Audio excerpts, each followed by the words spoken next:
اور کیسے بچاتا ہوں یہ میرا فیصلہ ہے. آپ کو مجھ سے سوال کرنے کی کوئی ضرورت نہیں ہے. قاسم ابھی کچھ بولنے ہی والا تھا کہ اوپر سے نمرا بھاگتی ہوئی سیڑھیوں سے نیچے آئی. قاسم کو دیکھ کے اس کی آنکھوں سے جیسے امید کی ایک کرن جاگ اٹھی. وہ دوڑ کے قاسم کے پاس پہنچی اور ان کا ہاتھ پکڑ لیا. نمرا روتے ہوئے التجا کرنے لگی. بابا میں آپ کے ساتھ جاؤں گی، میں یہاں نہیں رہوں گی. شاہ مجھے بہت ڈانٹتے ہیں، کہتے ہیں ماروں گا، اور جب میں اپنی وہ پرانی گولی مانگتی ہوں تو یہ کہتے ہیں یہ مجھے نہیں دیتے. بابا آپ مجھے وہ گولی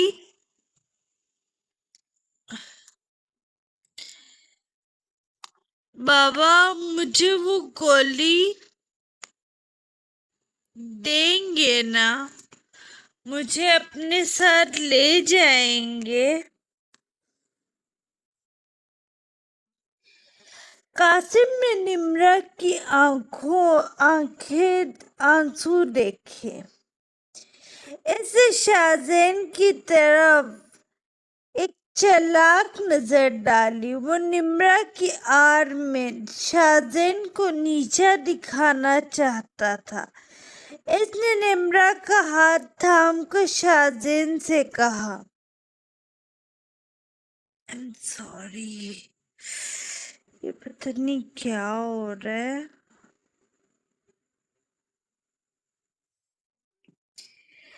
اس نے نمرا کا ہاتھ تھام کے شاہزین سے کہا قاسم زاویہ میں اپنی بیٹی کو اپنے ساتھ لے کر جانا چاہتا ہوں، یہ یہاں نہیں رہے گی.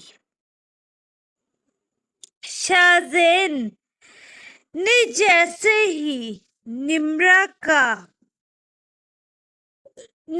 کے منہ سے یہ الفاظ سنے اور قاسم کا ارادہ دیکھا تو اس کے اندر کا زاویہ قاسم ایک دم جاگ اٹھا. اس کی آنکھیں خونخوار ہو گئی اور اس کا پورا وجود غصے سے کانپنے لگا. وہ ایک چٹان کی طرح قاسم اور نمرا کے سامنے آ کھڑا ہوا.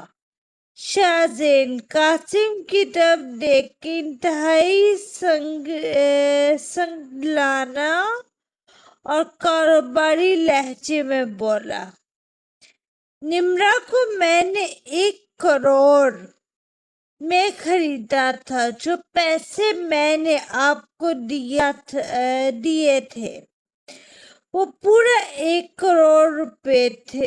ابھی کے ابھی مجھے وہ واپس دے اور نمرا کو لے جائے. قاسم نے جھٹکے سے نمرا کا ہاتھ جھٹک دیا. 1 کروڑ کا نام سنتے ہی اس کے چہرے پر لالچ اور بے بسی آ گئی. وہ 1 کروڑ تو وہ کب کا عیاشیوں میں اڑا چکا تھا. وہ پیسہ تو میرے پاس اس وقت نہیں ہے.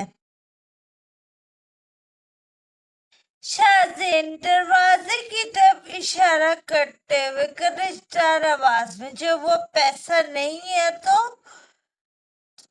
وہ رہا دروازہ، دفع ہو جائے یہاں سے. قاسم نے ایک خونخوار نظر شاہزین کے جلال پر ڈالی. نمرا کو وہیں دوڑتا ہوا چھوڑا اور تیزی سے بنگلے سے باہر نکل گیا. قاسم کے جاتے ہی لاؤنج کا درجہ حرارت جیسے کھولتے ہوئے لاوے میں بدل گیا.